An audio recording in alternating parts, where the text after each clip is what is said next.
And welcome back to the Crypto Hulk Show. We've got a full show for you today. Big deep dive. I've got 2 articles, but I've got some research. One of the researches I did took me about an hour and a half. South America, starting from Mexico down to South America. There's a new crypto. Well, it's not new. It's a crypto that they're intending on using that nobody knows about. It's 0.0003. You can't buy it on Caleb and Brown. There's a couple websites you can buy it on. We'll go over, but it's kind of tough to get, but this one is well connected. So we'll get into that. I'm going to be doing a lot of reading off my notes. I had about 6 different kind of investigations going, and I took the notes off the internet and put it onto my piece of paper. That's for one of the articles. And then I got a Ripple related crypto. I've gone over it before. I'm going to go over it again, but this time I'm going to use it in the context. We got a lot of work lined up. Today's show is work, W-O-R-K. Well, I can't see the first 5 people. I had some problems with the camera, so I had to turn the show off, turn it back on again. So I'll start in with the disclaimer. My name's Crypto Hulk. I'm not a financial advisor, not a crypto advisor. Don't buy anything on the show that I talk about. Don't sell anything. Just watch it, and you got to do what you got to do. Before every show, I get really high. Marijuana, cocaine, heroin, everything you can imagine. I fucking snort it, inject it, eat it, shove it up my ass like a suppository. Whatever I can do to get high, that's what I do. And now I'm giving you financial advice with Zoltar. Zoltar gives me the financial advice, which I tell you what to do. So he's really the brains of the operation. And let's see. Oh, yeah. Number 1, share this video with as many people as you can. Like the video. Save it to your favorites. Make a playlist for 8 hours. Pick 8 videos, make a playlist, let it run. Now, if the phone call rings, use your keyboard to hit the mute button. Don't use your mouse to turn off the YT volume. YT knows when you turn off the volume, they alert me about fake viewership, okay? So let it run for 8 hours, and don't use your keyboard to turn off the volume, because that would be cheating, okay? That would really help out the algorithm to the channel. I'd greatly appreciate that. And save these videos. Send them to yourself. Send them to other people. You could get 5 videos and send it to yourself every day. That would help you remind yourself to watch the show. We're not doing this to manipulate any algo, and I can't say rhythm. All right? Okay, now we're going to get into the show. We got a lot of work to do, and we got some cryptos to go over. There's that one. The multi-chain. Okay, damn, it's a lot of notes. All right. Here's your first article. What I'm going to show you is this. What's going on right now in cryptocurrency is something very different that's ever happened before. I'm going to read off the title of the article, and I'll read a little bit of the article, but I'm going to go straight to my notes after this. The multi-chain future might kill DeFi before it saves it. The explosion of new blockchains has fractured DeFi's once unified liquidity, threatening its core advantage of composability. Without infrastructure that seamlessly connects siloed markets, DeFi risks losing its revolutionary qualities. Okay, let's stop with this. What's happening is this. We used to just have Bitcoin and Ethereum. And when we had that, everything kind of worked because, well, everything was Bitcoin or Ethereum. All right. Well, the thing that happened is more chains popped up. And different developers found better ways of doing things than Bitcoin and Ethereum, which are old and slow. All kinds of new chains that do all kinds of different things that have better smart contracts like DAML, DAML, and shit like that on the Canton network and stuff. All these things came out, And Bitcoin and Ethereum were kind of like dinosaurs, okay? So then everybody had to come up with layer 2, layer 3s, layer 4, 5, 6, 7, 8, 9, because see, Ethereum can't do shit, neither can Bitcoin. So it's kind of like other people had to invent other platforms to get shit done. So then they have more platforms and more platforms. But now we have a problem of interconnectivity unless you use the right platforms, which is the XRP ledger, Axelar, and Stellar has something called Allbridge. Those are what helps keep everything running. And then there's other interoperability, cryptos and smart contracts and shit also. I'm just naming like the top core ones. That's what the article doesn't talk about. And that's what we are going to talk about today. I'm going to show you what the article does not say. And I've got a lot of work I got to do here. So I'm going to be reading off a lot. The explosion of, now here's what the article says. I took out the important parts of the article and I wrote them down. The explosion of new blockchains has fractured DeFi. Without infrastructure that seamlessly connects siloed markets, DeFi risks losing its revolutionary qualities. That was in the article. What was once a single shared environment, like everything, used to be just Ethereum, right? Well, now there's like 300 million different blockchains and cryptos and shit. So it's a whole new world. What once was a single shared Ethereum was splintered into dozens of siloed markets. That means separate. Now we're going to need interconnectivity. You can have, what we need is this, and everybody knows what it is. We need a blockchain to be the base, and then everybody can build on top of it, and then they'll all be connected. That is the XRP ledger utilizing Codius and the Interledger protocol developed by Ripple and Ripple staff to help the whole crypto space be interoperable. That's what we need. DeFi is not dead. The article wants to say that it is, but it's not. But without infrastructure that connects these environments, it may lose what made it powerful. While expanding to multiple chains, because Ethereum is broken, was natural response to Ethereum scalability limits. See, Ethereum has a problem. It can't scale. Okay, Ethereum's got a problem. It can't do anything. All right? So that's why all these other projects have to be invented to help Ethereum does what it is supposed to do. Ethereum has scalability limits. It has created a new class of problems. That's why Ethereum had to have the merge and the purge and the verge and all this other dumb shit and blobs and all these things, because they're desperately for the past 10 years trying to get Ethereum to work, and it never will. The article then mentions Aave, A-A-V-E. I think Jim from Caleb Brown talked about that. And Pendle, P-E-N-D-L-E. And then says the liquidity they capture, it's chain specific and often inaccessible outside the environment where it's deposited without any to have compatibility across chains. It risks undermining DeFi. The problem is we have to use what we're supposed to use. And those are interoperable blockchains. XRP, XLM, XDC. That needs to be the 3 core blockchains.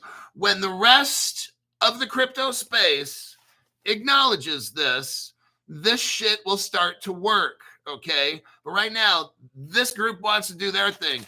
That group over there wants to do their other thing. We got everybody going in all different directions when we already know what blockchains work. We already know what crypto works. These other people are trying to invent shit that we already have that works, okay? That's the problem. Switching wallets. So Ethereum has this thing where you got to like switch wallets, use gas tokens, jump through bridges like UIs. These are symptoms of a deeper problem the lack of a unified execution layer, the lack of using XRP, XLM, and XDC. That's the fucking problem, okay? They're not using what they're supposed to. They're trying to do all this other shit. Everybody's trying to invent something that's not one of the 3 X's. Guess what? Shit ain't gonna work. So what we got to do is utilize those 3X cryptos as the base and then use other cryptos around it, because XRP can't do everything. XLM can't do everything.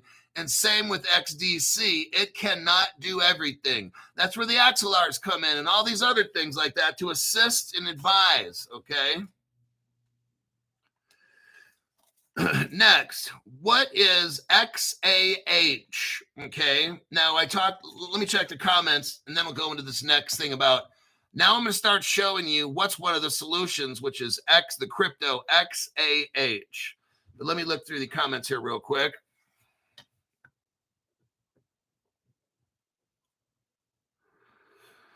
Using Ethereum on Uniswap was the worst. That's what I'm saying. Everything Ethereum, we'll all find out in the end. All this Bitcoin, I was saying from day one in the show, Bitcoin and Ethereum, no one's going to use either one of those fucking shits. They are horse shit, okay, is what they are.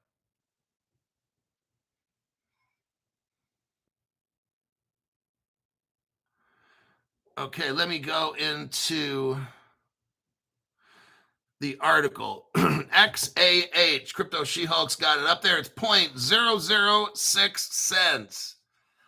Oh, lovely. Is that really? 2 zeros in front of the 6? Sounds like a fucking deal. Let's buy 1 million of them. Okay, now we're going to get into XAH and how it helps DeFi fracturing, okay? XAH is a native crypto on the Zhahua network. That's XAHAU.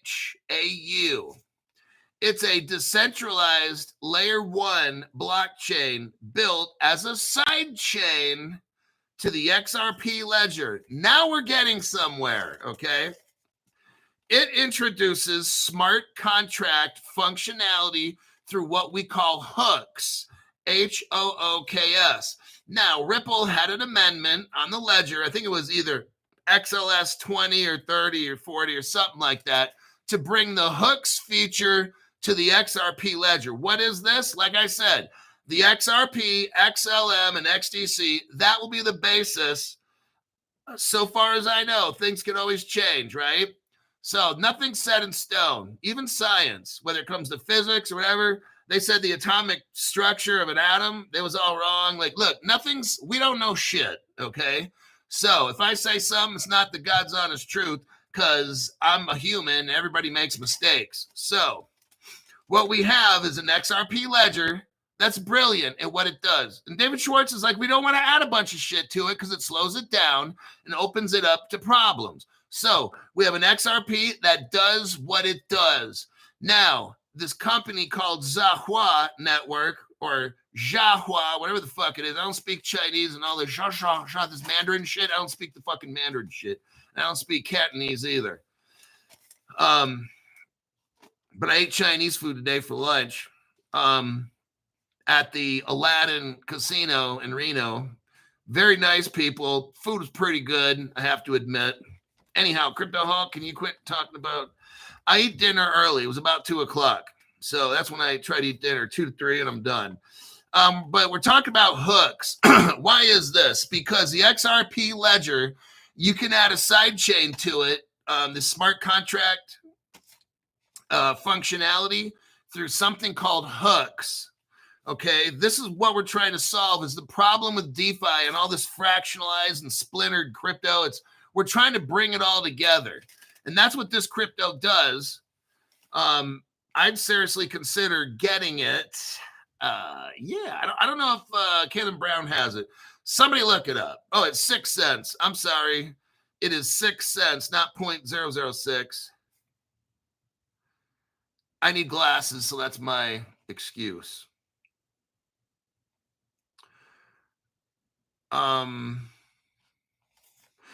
Zahua is designed for high speed and low cost transactions with a focus and DeFi and interoperability. its consensus mechanism is based on the XRP ledger proof of stake. Oh, wait a second. The XRP now this is something that I just learned. Now this is according to Grok. The XRP ledger is proof of stake like model. It's not a proof of stake, it's a proof of stake like model. Get it? So now you notice how Ethereum, all of a sudden in the past year or whatever it was, they went from proof of work to proof of stake. The XRP ledger is like a proof of stake network, okay? Very interesting how both Ethereum and Ripple are both kind of using the same thing now, okay? Notice how the Ethereum stopped being proof of work, and then became proof of stake.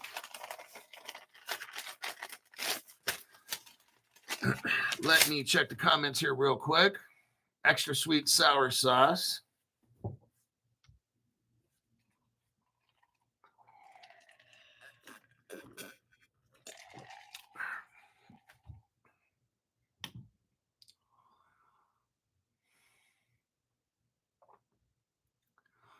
GameStop. Can't stop, won't stop. Someone's like, steak?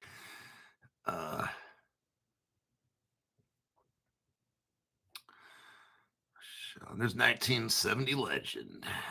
I'm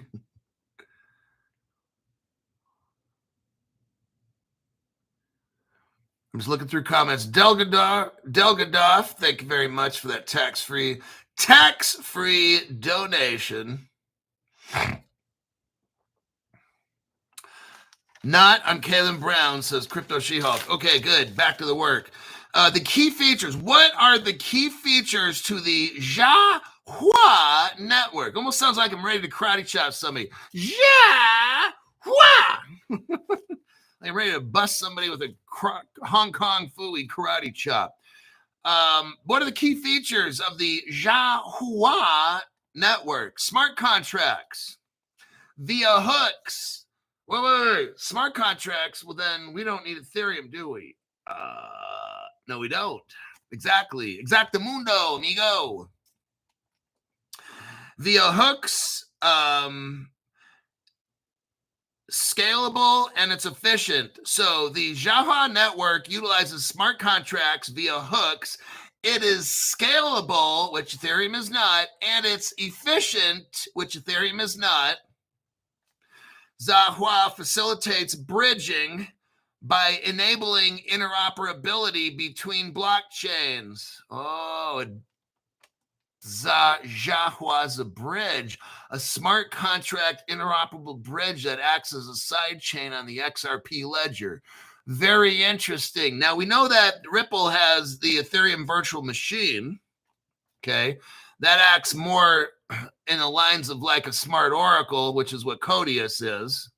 But Codius is more new and improved. Virtual machines, I guess, came out of the 1970s. So the technology is a little old, although it's very good, but it takes more energy and stuff, and it's more expensive than Codius. But let's move on.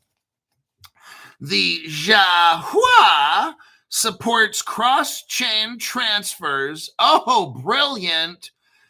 Cross-chain transfers and DeFi applications. How can Jahua bridge DeFi? By how Jahua can be moved between the Jahua network and XRP using a dedicated bridge. And I say Codius is that bridge. The bridge allows users to exchange XRP for XAH. I say Codius, which is a smart oracle, tells each crypto oracles what to do, make an exchange. And these oracles then tell both crypto smart contracts what to do. What I see is this: Codius is being used, and it's a smart oracle. So it tells oracles what to do. The oracle tells the smart contract what to do, and the smart contract makes the crypto do what it has to do. So this is where Codius comes in to interoperate between these two cryptos and X as a translator for both of these cryptos to communicate to each other. Now, the Jiahua network is currently in beta testing, okay? So nothing is set in stone. So don't dump in more than what you can afford to lose on this crypto. And that would be what I have to say on the first start. Now we're at the midpoint of the show. And let me check the comments here, and then we'll go to the next article. Man, we're at 20 minutes. Okay, good. We're doing good on time.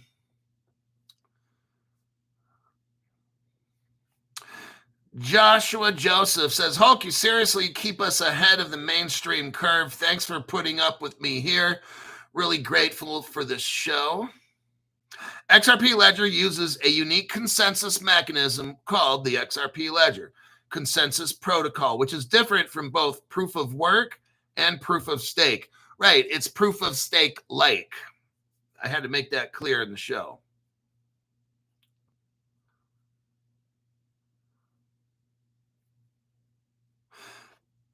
Okay, I bought my XAH on Zaman. Now, they have a wallet. David Grunwald is correct. The Zaman wallet, XAM for Mary, AN. So you could download a wallet, and then you would then self-custody these cryptos from what I believe. I haven't done it. I'm just letting you know.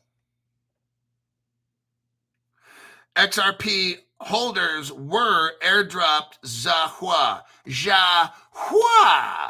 So if they were airdropped them, chances are Ripple's going to be using this thing in the future, all right?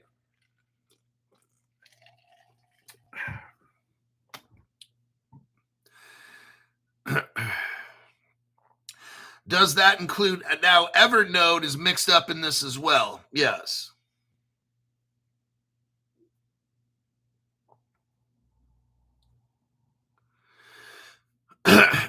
S Harper _ OCCM set up Caleb Brown and did my first trades last week. Thank you, Hulk. Daniel Grunwald says he also bought Evernote on Zaman, XAMAN wallet. Very good.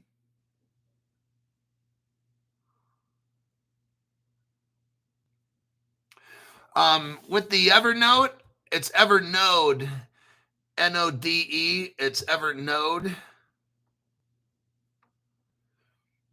You have to use MoonPay as well, somebody says.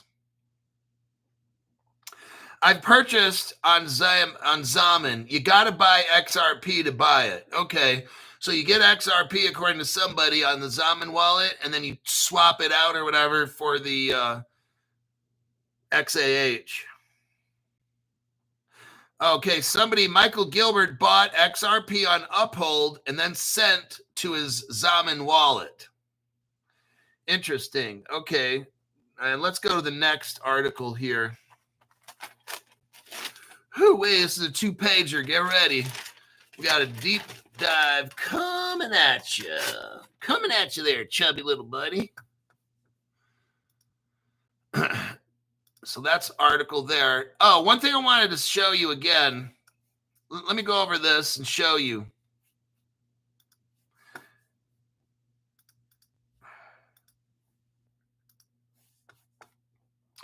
Let's go to Wikipedia and look up Interledger Foundation. I'm just going to go over this really quickly. I want you to read this on your own. It's fascinating. Okay, I'm going to give you the short version, okay? In 2014, Evan Schwartz and Stefan Thomas, both of Ripple, founded something called the Interledger Protocol. They gave that, it's a communications protocol. It's basically got Codius in it. Codius was never dead. It was already used. That's what's in the Interledger Protocol. Stefan Thomas, Evan Schwartz designed this thing called the Interledger Protocol. It has Codius in it, and it's utilized on the XRP ledger. When the internet was made and it was released to the public in 1997, The internet we know, not the secret internet the government had for probably 20 to 30 years. The internet, that's why I'm saying the internet that we know in 1997 was released to the public in the whole world, basically, okay?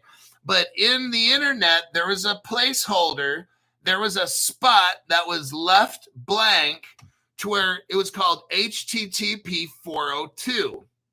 Now, what that was is they hoped, well, they knew that in the future, somebody would design an interoperable payment system that the whole world would use, okay?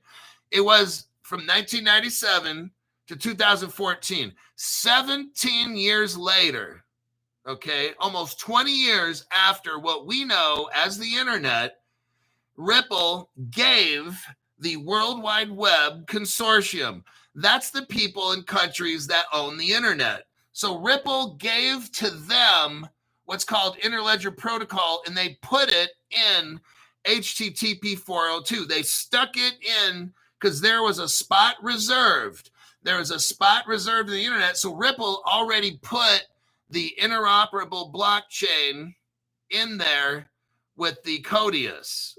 Now, Codius can read any kind of a code. It's a master translator. So whatever crypto language you're speaking, Codius can work with it. You can deal with Bitcoin platform, can interop. It interops with every platform. So imagine you have a platform that can interoperate with every other platform. So they did a test. They were at Bitstamp and they sent, I believe it was Bitcoin to like GitHub, or was it GateHub? One of the two, I forgot in here. But yeah, they sent it. Where was that? Okay. The first payment using the Interledger protocol was transmitted between two different ledgers. The Bitcoin ledger was on Bitstamp and the XRP ledger by using GateHub. So they actually moved a crypto across. So they know that it works, okay? This is what the world's going to use in the future for payments. Now, that was 2014. That was 11 years ago. So Crypto Hulk, wait, hold on. You mean to tell me that technically right now it's all hooked up? Pretty much. But what we got to do is hook everybody in the world up, see? It doesn't matter if the internet has XRP ledger with Codius in there with the Interledger protocol. If now I don't have a wallet to use, I don't have a way to necessarily send money through the internet. But what we're trying to do is get all the banks hooked up. Everything. That's what Ripple's been doing. This has been a master plan for like 11 years so far with this. And it probably goes back 20, 30, 40 years before that. So since 2014, we're talking, 11 years ago, Ripple has been trying to hook up the entire world. All that David Schwartz in the early days with Arthur Brito and shit. Everybody, I don't know if you're aware, but that's why I'm showing you this history so you get why is this taking so long? Because the whole world's got to be hooked up. That's what Ripple's been trying to do. That's what Stellar and all the XDC and shit, they're all trying to hook everybody up. And it takes a long fucking time, doesn't it? 14, 15 years. I'm sorry, 10, 11, 12 years now. This is a big job. So I understand you got into crypto yesterday and you're not rich today and you're fucking pissed. I understand. But now I'm showing you why. Because Ripple was just, and I'll use the term so I don't have to explain all the, Ripple was put into the internet 2014. Okay, that's great. But none of the banks were using it, right? None of the countries. Then you got to fight some countries to use. They don't want to use it. I don't want to use it. You got to get a Western Union. That's why Ripple's hooking up banks and hooking up. And Stellar's trying to hook up. And XDC, which is R3 and all that, R3 Corda and the Cordites Society, they're all trying to do their thing. But it was official. They've already chose that at XRP, the ledger, Codius, and all that, it was the chosen one. But it's the interoperability. Remember, different cryptos do different things. Ripple's not doing everything. So I'm not trashing any cryptos or whatever. I'm saying you got three core cryptos, XLM, XDC, and XRP. I don't know how all this stuff plays out, but those were the three, I believe, that were the kind of like the chosen ones. And they all have cryptos that support them, because those three are the basis. You got Ripple with the high money, Stellar with the low money, and if you're dealing with stocks, bonds, and foreign exchange kind of shit, derivatives, that's XDC. So those three are connected. But then all these other cryptos help. Some are smart contracts, some do this, some do that. Some are oracles like Chainlink and shit. So they all do different. All the good cryptos, I'll tell you what, there's got to be about 30 cryptos, maybe 40, but there's got to be 30 or 40 cryptos that will be winners because they have different jobs to do. Ripple has a very specific, narrow job. It's not doing everything. Are all the cryptos in the world going to be built on it? Yes, because it's interoperable. That's what Ripple does, interoperability. Now, you could add some side chains and stuff, but then that's where other cryptos come in to assist what the XRP ledger can't do. It's interoperable, but it needs assistance, you know? So that's kind of like the easiest I can explain that. Here's an example of Axelar, which is if you're brand new, this is a crypto you need to have. Axelar is a Ripple partner right here. BlackRock's using Ondo. Ondo's using Axelar. Look right there, Ripple and Axelar partners. So Axelar acts like a bridge, okay? Interoperability. Axelar enhances the XRP's interoperability across blockchains. There's that article there to read. Here's Stellar. Stellar has Allbridge. So it acts like a bridge for a limited number of cryptos. And there's the XAH article. Okay, that's done. Now we're ready to start. Let me check some comments, and then we're going to start the next one.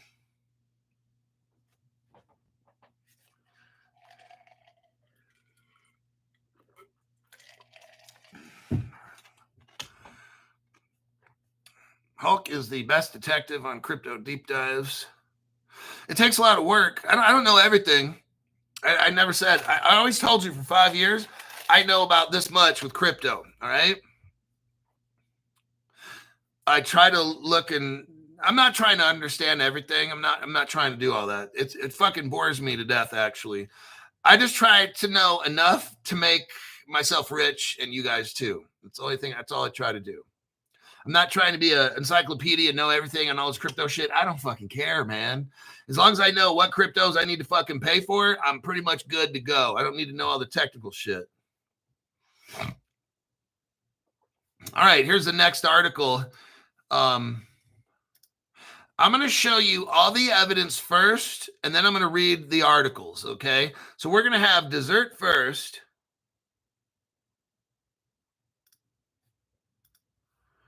Somebody wants to know when all of it will be hooked up. That's nobody knows. No channel knows that. That'll be the $1 million question then, right? So I can be ready on that day, and I'm sitting there waiting, and you know, that's an impossible question. Does Zoltar sneak in your liquor cabinet before every show? No, he usually snorts coke. Me and him have a coke snorting party. And we have this Colombian dude come down, throw a fat sack on the table. He's all dressed up with a hoodie, so I don't know if he's a white dude, a Mexican, or whatever. But he just shows up at the hizzy, and that's for shizzy. And we drop down about $500, and me and Zoltar snort the shit out of that bag. And I'll even lick the inside. So my tongue's a little numb before I start the show, so it's hard to talk because it's got all cocaine stuff in my mouth. So it makes it all numb. Okay. Let's go. Somebody's like, is that dude serious? Yeah, that's how you get your financial advice. Exactly. Now, article, let me show you. I should have just started here. Here's an article right here. Let me get into what we're going to talk about here. Plus a couple shots of Sambuca, whatever the fuck that is. Paste. Okay, now what are we going to read here? We're going to read an article about Revolut. And as far as I know, the past 5 years, Revolut's been kind of like trash talking Ripple. Or Revolut is like a Ripple competition. And just, I don't have specific articles offhand. Hold on a second. Chauncey L. Those of you who are new need to understand that investing in these particular cryptos are best for long term. Exactly. Holding and accumulation. Money can be made with memes, but these change your life. Right, exactly. Hey, sometimes we see a crypto. If I see a pump coming, then I'll let everybody know that's a member and shit. So we get in on it first. The outside public has no idea. They just see, oh shit, that's pumping. Sometimes we get into those and make a lot of fucking money, I'm telling you. But that's not all the time. It's not like an ATM machine where, well, I'll just go to the Crypto Hulk show and make a few $1,000s today. I mean, you can't predict that shit, okay? And it's fun when that shit happens. And I'll tell everybody, hey, check it out. But, they come and they go. But for the most part, what Chauncey's saying, that's what we do on the show. We learn. This is a learning program. Somebody left a comment. We're really going to sit there and watch this show for an hour. Well, those people that want to understand what the fuck's going on, yeah, they'll sit here for an hour. Some people watch my show 2 hours a day because this is like straight up education. Knowledge is power. So I'm going over shit like this. No one does it. This is like a fucking community college course, okay? I'm showing you fundamentals. I'm showing you news articles and all the connections so you understand what the fuck you're investing in or not investing in. That's what we do on the Hulk show, okay? It's like fucking work. It's hard work because you got to concentrate. I got to concentrate for about 3 hours, 2 hours to 3 hours, finding all this news, posting the shitting up and then getting ready for the show. So it takes a lot of work, but I want to make sure if I invest in something, I understand what the fuck I'm doing. I want to know, why do I invest in this crypto? What makes it work? That's why we went over the HBAR network and what does it do? How does it act? How does it assist Ripple? Our next one is Revolut. Now, we're going to cover all of South, from Mexico all the way down to South America. I almost hear nothing about what's going on down there. So today, for the next little bit of time we got, maybe half hour, 25 minutes, we're going to go over all south of the United States down to the South Pole where Santa Claus lives. Not quite. But, I do believe in Santa Claus as your financial advisor, right? So that's it. So here's your first article. Latin America's first Ripple gateway. Okay. If you just came in, let me send this one again.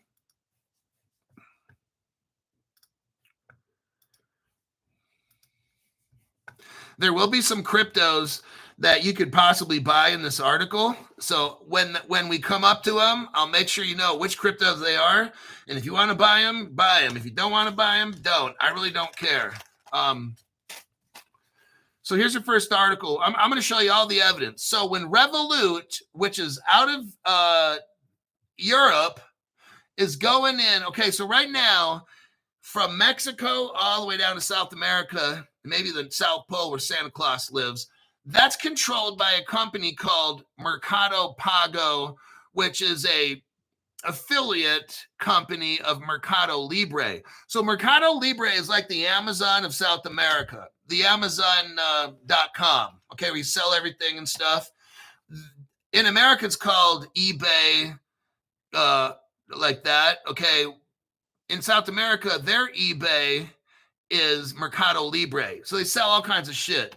But just recently, maybe in the past 7 years, now they have what's called Mercado Pago, which means Mercado Pay. So it's the biggest. They don't have any competition until Revolut's coming in. Revolut's coming in from Europe because they're like, oh, shit. Look, crypto's getting ready to take off. So this is why Revolut is coming in and bought a BNP Paribas business. BNP Paribas is a Ripple partner bank. I want you to see where this is going. So let me stop with that. What we got going on is this. All of South America, Ripple started there about 11 years ago, okay? Ripple came in. I'm going to show you all the evidence first, and then we're going to go back and read all the investigation work that I've done. What I want you to see is this Mercado Libre. Now, look, they're not acknowledging any Ripple partnerships and all this stuff, and that's great. You can go on Grok or whatever you want. What's that? Google AI, whatever the fucking shit is. Okay. There's something called a non-disclosure agreement. Ripple's very upfront. They're not hiding it. Ripple has signed non-disclosure agreements with probably everybody on the fucking planet. Okay. You will not find certain partnerships unless Ripple tells you. So this is my opinion based on the evidence that I have. I got an article here that I just sent you from 2014. What is this? Latin America's first Ripple gateway now serves 7 local markets. It's called Ripple LATAM and AstroPay. They're in Argentina, Brazil, Mexico, Uruguay, Colombia, Chile, and more, okay? Ripple has been there for 11 years. No other crypto company came in 2014. Ripple came into Brazil. Ripple set up a headquarters at the capital of Brazil, Sao Paulo, St. Paul. Ripple had a meeting with the Brazilian Central Bank. I can go on and on. I'm not here to prove the point. Just you have to accept the fact. Ripple has been all from Mexico down to South America for 11 years, hooking up all the governments and the banks, the big banks, okay? There. You won't find this information because it's non-disclosure agreement done so well. But what have we found here? I'm showing you from 11 years ago. Crypto Hog, why you always show shit from 11 years ago? Here's why, dumbass. Because it's important to know how all this started with Ripple, okay? There's 2 companies, AstroPay and Ripple LATAM, that started it off. It was the first Ripple gateway in Brazil, and they're hooking them all up with Ripple technology. If you look through this article here, I'm not going to read it, but AstroPay already had 500,000 customers. So Ripple came in. There's some called Xapo, XAPO. Well, we can go on and on. Ripple hooked up all the biggest companies 11 years ago, okay? They were working on them all these years. That's your first proof. Next, Ripple's second gateway. Here's this article right here.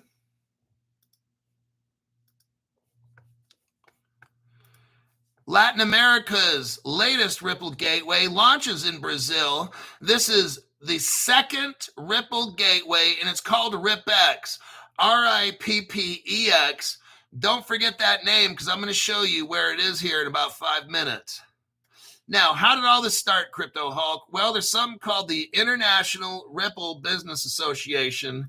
No other crypto channel talks about this. Here's my video. Go to the 1 second mark. The 1 second mark shows you at the top of the page, the IRBA, the International Ripple Business Association, promotes the growth of the Ripple ecosystem while encouraging businesses to follow best practices. With the same video, go to the 6 second mark. You'll see this is dated 2015.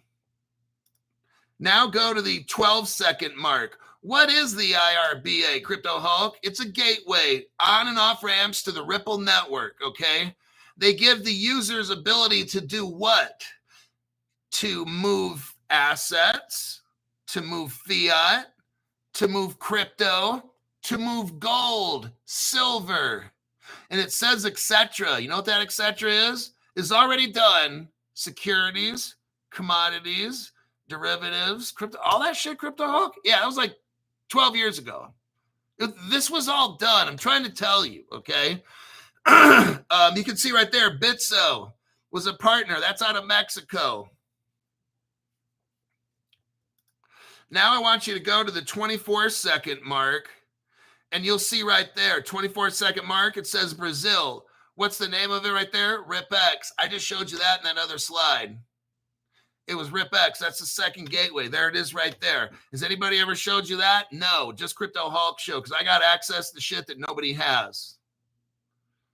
I was showing you the International Ripple Business Association list from about 2014, 2015. Nobody has that, okay, except me. We got China there, New Zealand and shit, but we're just focusing on Latin America right now. So what we have now I'm going to back it up and pretend like, all that stuff's gone. So Ripple's this is all about Ripple, the interoperability and all these payment companies. Now, no one's been in South America from Mexico down, except like Mercado Libre and some of the traditional Mexican people and all the way down through. But now Revolut's coming in. These Europeans are like, fuck, man, let's move into South America and start making some money. So Revolut's a powerful company. They got a lot of money, and they're going to go down. Revolut's going to go down into Mexico to maybe South America and try to start snatching up these small little Ripple partners. This is how it's going to go down. Revolut's going to come in, find some bank in Mexico or Chile or whatever it is, and say, let's strike up a partnership. Here's $300 million. And that bank that has that Ripple technology is going to be like, 300 million? Okay, you got a deal. And what Revolut's going to say is hey, little Peruvian company, bank, money service, whatever you are, money service business. We know you don't like seeing Mercado Libre kick your ass, right? How'd you like to buddy up with us? Because we got the money, but you got that Ripple tech, because Ripple's been there for 11 years, 12 years. We know you got it and we want it. Let's make a deal. Either let us buy you out or let us partner with you and we can split the profits. We'll give you 300 million to start. We'll give you 100 million bucks so that's what's going on. This is a story. This is why it's very interesting. And there are cryptos involved in this that you've never heard about that I'm going to talk about, and you can go out and find them. Okay. Revolut is going to acquire so what happens? Revolut comes in, just like I said. Revolut, let's say, I think they're out of United Kingdom. So they're like, cheerio, boy Jove, where's Gordon Logan? But Revolut comes in from jolly old United Kingdom, and they talk to BNP Paribas, which is a bank, which is already in South America, and they say, we want to buy out a bank called Cetelem, Banco Cetelem Argentina. And you got to roll that R, right? And that's what happens. So this deal's going to go through anytime now. United Kingdom comes in, they're like, fuck it, we're going to South America. We're going to make this money. So they buy this fucking Cetelem Argentina bank. It's been around since 1953, okay? And BNP Paribas, now, how much did they pay for it? Because they're getting Ripple technology. Remember, United Kingdom just can't waltz right into Argentina or wherever they want to because the government doesn't want you there unless you hook up with an Argentina, whatever country it's from. I'm just using an example. It'd be like this. If I walked into your neighborhood, let's call it your hood, and I'm from a neighboring gang, I'm not going to be able to open up shop in your neighborhood unless I partner up. Like, let's say if I got a good supply of drugs and shit like that, I can go to your neighborhood. Maybe I'm Italian, and I can go in this other neighborhood that's maybe not Italian and say, hey, I got truckloads of coke. How'd you like it real cheap? Let's work together. That's kind of what, I know it's using a bad example, but I worked in law enforcement most of my career. So that's kind of what I relate to. So the government of the different governments in Argentina or Uruguay, wherever, Peru, is not going to just let a United Kingdom in English or whatever company come in, just set up shop in the banking system. Oh, no. You've got to work with BNP Paribas, who's already there, and then say, we want this Ripple tech. We'd like to give you that $300 million, but we want Cetelem Bank of Argentina. So then what you do is you make a little buddy agreement with Cetelem. So it's still Peru. the Peru government can still kind of kick you out, but maybe you own the bank 50-50 with a Peruvian company or Argentinian company, whatever, then it's all good. See how this works? So you can get into that country by joining an existing bank that's already there and bribing the government with a lot of money. There you go, okay? Now, I didn't say they did it in case anybody wants to get nasty. But notice how there's no mention of Ripple in any of this. So I just wanted to show you, a company doesn't have to partner with, well, CryptoHolic doesn't mean they're partners with Ripple. Exactly. You don't have to. Just like Visa bought Currency Cloud and Earthport for like $1.5 billion, Visa doesn't have to partner up with Ripple to use Ripple software. It just buys a company and bam, now it's running Ripple. It doesn't need to have an official agreement. Okay, they don't need to put ads in the newspaper. Yeah, Visa joins with Ripple. You don't need to. Visa, just like this. Revolut is buying Banco Satellum Argentina. Now, that's using Ripple. Why? Because BNP Paribas is a Ripple partner. So they can make a deal where Revolut utilizes all the benefits of Ripple in a bank called Satellum Argentina. Okay, that's how the shit works. And there's no mention of Ripple. London-based, okay, cheerio, so it is London-based. London-based fintech giant Revolut will acquire Satellum Argentina from BNP Paribas. Revolut has moved into Brazil, Mexico, and Colombia. It will offer okay, so Revolut's going in there. They're going to the banking system. Now, here's what Revolut's going to have. Multi-currency exchange accounts. That's Ripple right there. So that's a Ripple liquidity hub. That's the XRP ledger. You put in one end $1 and the other end comes out the Japanese yen. That's how they're going to offer multi-currency accounts, no fee banking. Why? Because the XRP, how much it costs? 0.00003 cents or something. So it's almost like free. It will offer free, no fee bank transfers, and it will offer foreign exchange. You want to know why? Because BNP Paribas, here's your first crypto, hooked up with R3 Corda back in 2016. R3 Corda used to be a Ripple partner in 2016. That's when they hooked up. So now R3 Corda is utilizing the XRP ledger to make trades, stocks, bonds, derivatives, foreign exchange. So that means Revolut now has access to R3, which is the XDC crypto. Oh, man. It's all coming together down there. Mercado Pago is already the giant in the area. Revolut would now bring competition to Mercado Libre. There you go. Now it's competition. A deep dive into Banco Satellum. BNP, so here's your deep dive.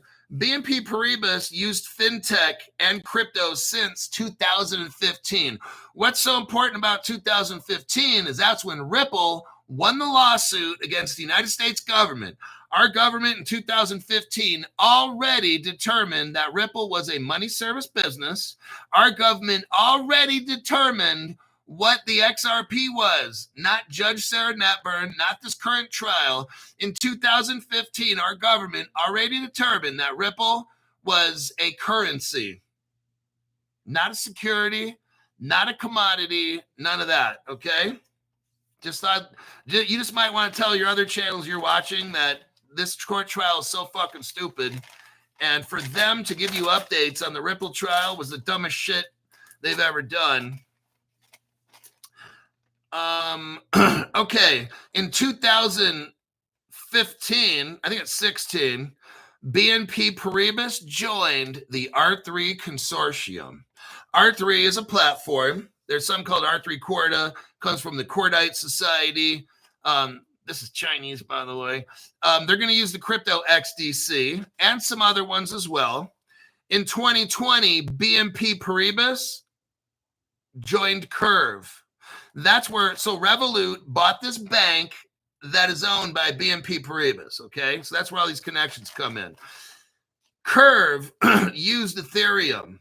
In 2022, BNP Paribas joined what? The Canton Network.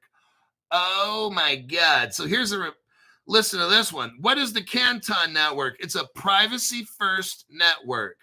It uses DAML, D-A-M-L, for smart contracts. They use a crypto called the Canton coin, and no, you can't buy this one.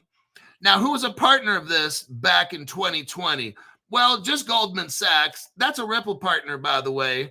And Moody's and Hong Kong FMI Services was involved in this. Canton Network supports tokenizations of assets like Euro bonds, gold securities trading, custody, and more. This is all R3, you guys. It's already done in South America with BNP Paribas and shit. Like, it's all done.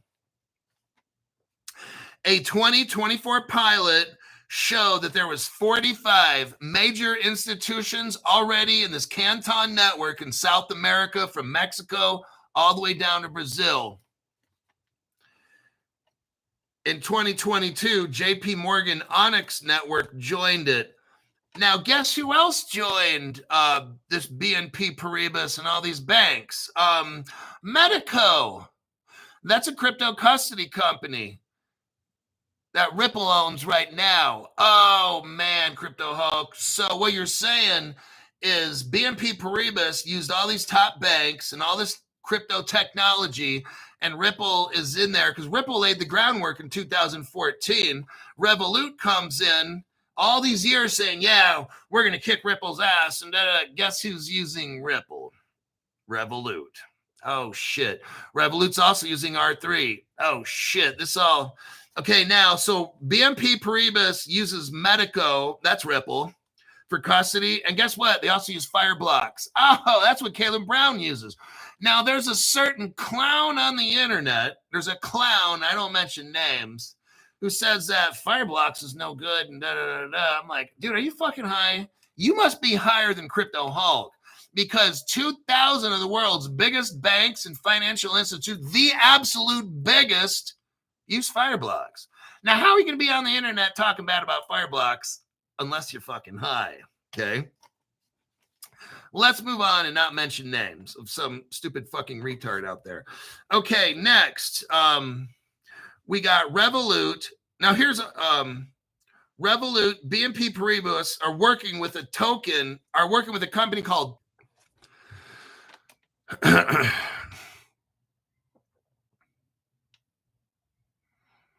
And welcome back to Crypto Hulk. Seems like the little censors, the little communist censors that work at YT had to try to shut it off. But we're back.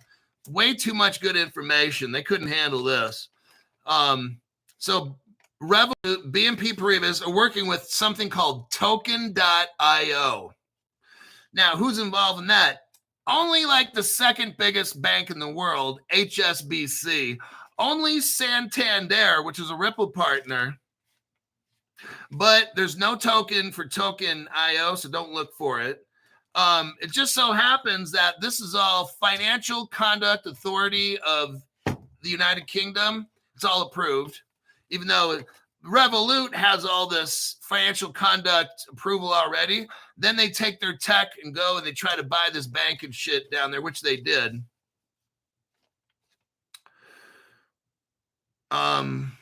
Token.io, now listen to this. Token.io has offices in London, San Francisco, San Francisco, right where Ripple is. Berlin, Germany. Don't get me started with Germany. Ripple has so many ties to Germany, it's insane, okay? So Germans are tied into all this stuff. Mercado Pago is competition for Revolut. Mercado Pago was launched in 2003. Got into crypto in 2021 and partnered with Paxos. Now, we know Paxos is hooked up with Stellar, okay? Well, they're trying to. They made an agreement, but it's not official yet. But Paxos is working with Stellar. So now we got Stellar mixed up with the competition, not BNP Paribas, but Stellar's mixed up with Mercado Libre and shit like that. That's where this Paxos comes in to Mercado Pago. Now, here's where this crypto comes in. It's called Ripio, R-I-P-I-O. that started in 2024. Now, I told some of the $500 people about Ripio, R-I-P-I-O.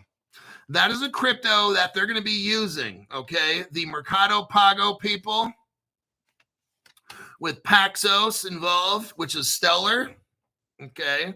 Utilizing Stellar.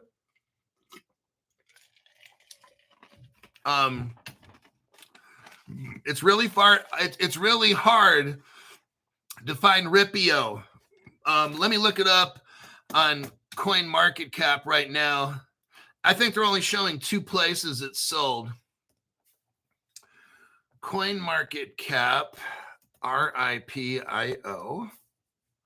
Ripio Credit Network, RCN, it's 0.0003 cents. It shows it's being sold at eToro, Uniswap, or the Bancor Network, B-A-N-C-O-R Network. Now, let me go on CoinGecko and look at this thing. CoinGecko, and go to Ripio.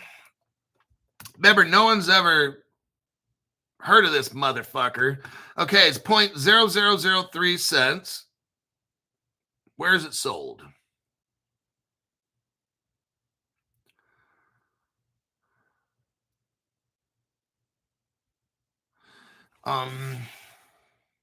Bancor V2.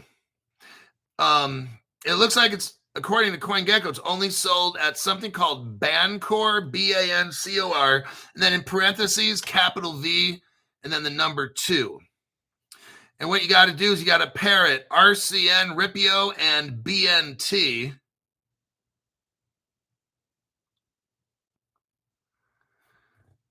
And it looks like,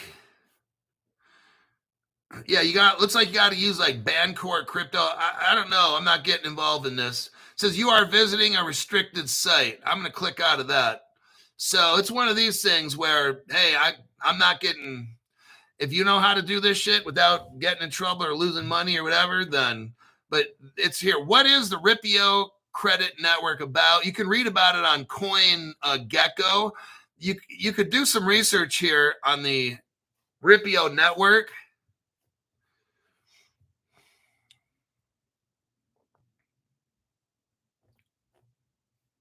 The most popular exchange by RCN, the Ripio Credit Network, I guess is where you have to go. Where can you buy Ripio Credit Network? Is Bancor V2. So that one comes up kind of like not allowed on my computer or somewhere I don't want to click on it. So remember now, this one is not even like really released yet. What I'm doing right now is showing you a crypto before it's even hitting the scene, okay? This is all tied in with Stellar and Ripple. I'm sorry, Mercado Libre, shit like that. And nobody was talking about Wormhole until Hulkster. Exactly. About 3 weeks ago, I'm showing you guys Wormhole and how awesome it is. Then after that, then Ripple announces, do you see how this works?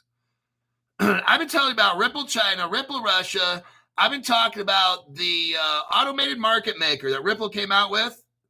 I told you about that in 2022, like 2 years before Ripple even announced it.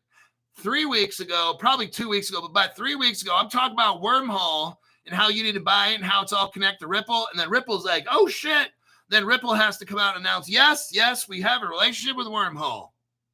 And you guys are like, well, kind of late for that. Crypto Hulk already told us. Ta-da. And then the Wormhole price goes whoop.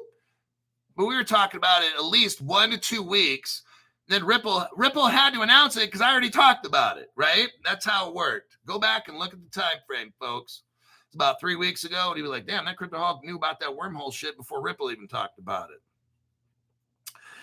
Exactly.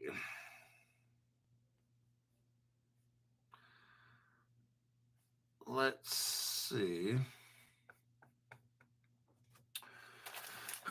So let me look at these notes here.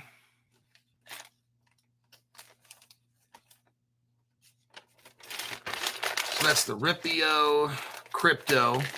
Pretty soon, everybody's going to be talking about that Ripio. Well, actually, I don't know about pretty soon, but eventually people are going to talk about the Ripio crypto. But people got to do research on it and shit at first. Tangem has it, says Daniel Minier. Daniel Minier says Tangem has it. It's also on Robinhood Wallet. Micah Ward says there's bullshit going on with that crypto. Be careful. So that's why I told you guys, it's not even released yet, really. It's not in use. It's more for like Web3. So I'm showing you something that's like really, really, really early. That's why it's 0.0003. This shit is so far in advance, okay? Tangem, Lester says Tangem wallet carries Ripio RCM team. Coinbase wallet be careful of Coinbase wallet. Somebody said Coinbase wallet. Make sure it's not a scam, because everything on Coinbase wallet, I don't know, we've been coming up with seems to be like a scam. Let me continue, but good luck to those that get it. You've been watching this show for an hour and 6 minutes. I don't know how long. I'm going to try to blaze through this real quick. Mercado Libre owns Mercado Pago. They offer digital wallets, mobile payments. It has offered crypto and partners with Paxos. So this might be Ripio might be some kind of a Stellar kind of incorporated with Stellar, okay? Because they're using Paxos.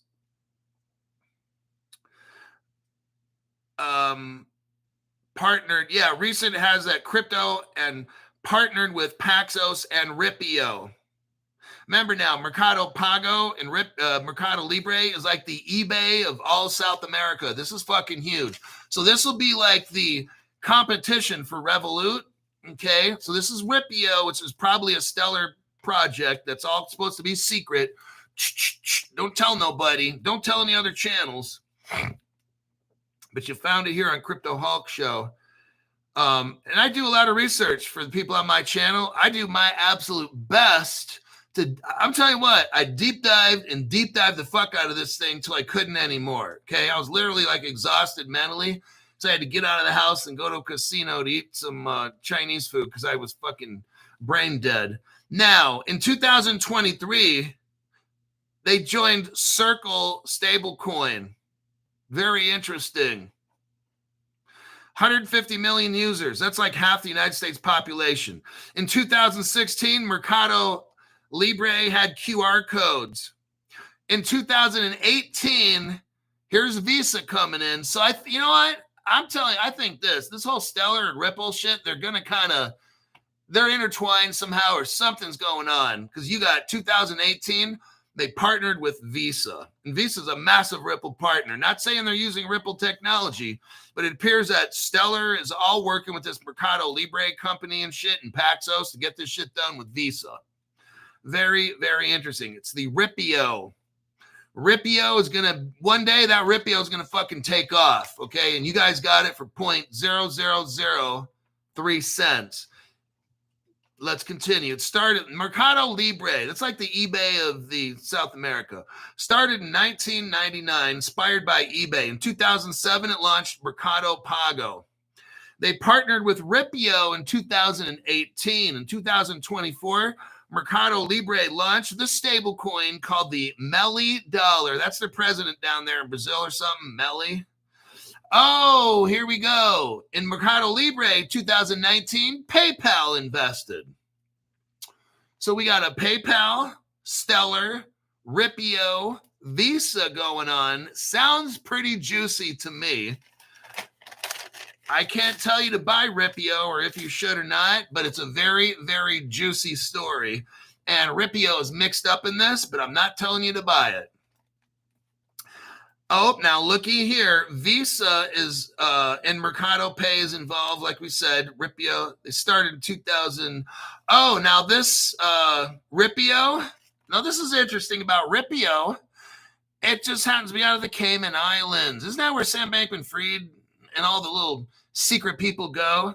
Ripio is out of the Cayman Islands. Interesting, isn't it? I wonder who's really involved. Hey, if you live in the Cayman Islands and you have the ability to break into, how can I change it? Not break in. I'm just kidding. I need to take a break and I'll be back in a moment. That's what I meant to say. If you're in the Cayman Islands and you happen to bump into the records of Ripio in the Cayman Islands, you can DM me about who really owns that shit, okay? That's only if you just happen to bump into it legally. I'm not telling you do anything illegal to get that information. But I'd like to know who in the Cayman Islands started Ripio. Very interesting, people. Let's continue.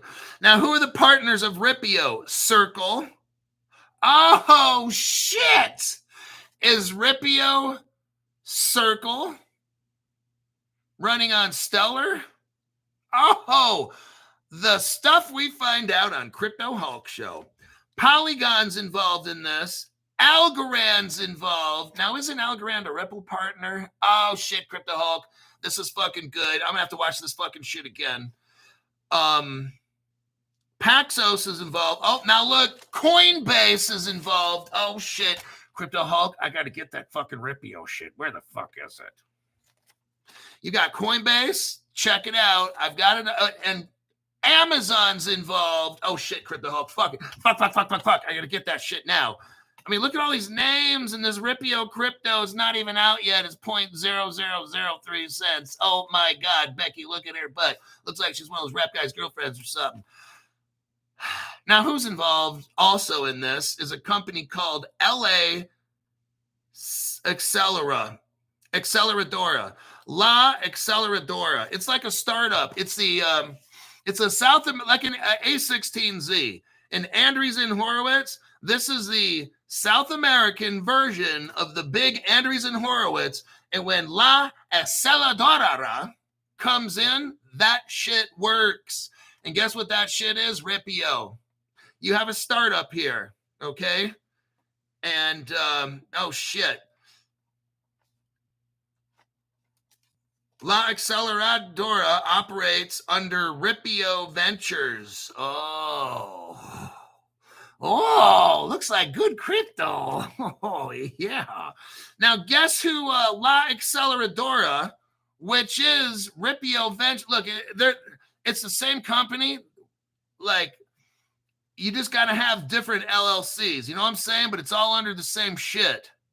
Now, guess what they invested in? Another crypto that I own that I'm not telling you to buy it. Caleb and Brown and ZK Sync is mixed up in this. Oh, shit, Crypto Hulk. Crypto Hulk, I got a Woodrow Wilson in the South Pole, and it's at full mast. ZK Sync's involved in this, everybody, because Ripio bought into them. Oh, shit, this is looking good. Crypto Hulk, I got to get off this show right now. I got to get that fucking ZK Sync and that Ripio shit. Like, this is fucking driving me nuts. Ripio Ventures has invested in 4 companies. ZK Sync, a company called NUM, N-U-M, NUM Finance, and a company called, here's another one you might want to look up. Now, this one's a little tricky. It's called ARCH. It's not a crypto necessarily. It's like a fund. It's in, I think it's in South America.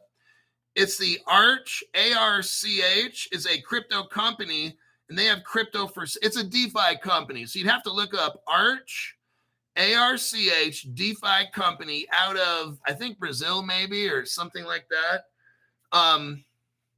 Their partner, Ripio Ventures, invested in them.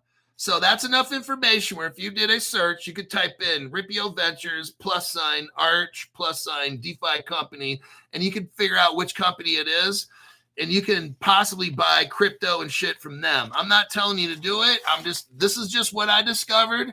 I'm passing it off, and you could do or not do anything on this piece of paper right here, okay? Okay, there you have it. Now we're done. Now let me check the comments here. ZK Sync is at 4 cents. Zoltar is keeping me broke.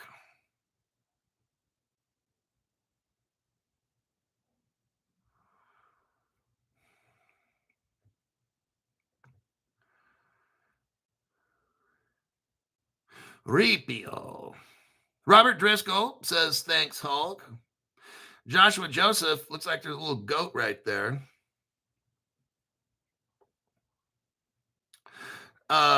Disabled XRP says something like 552 man, less money for crack and hookers. You're the man. Hulk says disabled XRP. What do we do with XLM? Do whatever you want with it. I mean, it's all this crypto shit's a fucking mess. And they're all hiding and pretending and shit. You can hold it, not hold it. Like, I've never been a fan of, I'm not putting down XLM. I'm not. It's just, I've never been a fan of it because I'm like, well, if I got XRP, what the fuck do I need XLM for? I mean, if you got it, then keep it or whatever, right? I'm just showing connections.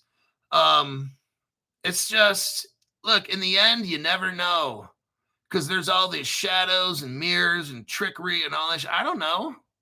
I'm just showing stuff when I find it out. What do I know? And then Grok doesn't know half the shit anyway. So Grok's as fucking dumb as a bag of rocks. All right. Yeah, I'm keeping mine. So somebody, that's fine. Just keep a little bit of everything, really, that we talk about. Shit. I mean, my goal is to have like 15 cryptos or something, or maybe 20. I get paid here in a few days. So, or I get my allowance, my crypto allowance. And then I'll let you know what I get. I already talked about a lot of shit. To find it. I like to buy my crypto when it's the red. We're happy. That's, you got enough information. Maybe you pick up one, maybe two cryptos or something we talked about today. I have no idea. Maybe pick up none. I don't know. It's not my job. I don't care. With that, I'll see y'all. I'm going to look for a show for tomorrow morning at 7 a.m. Pacific. So let's see if I find it. Adios.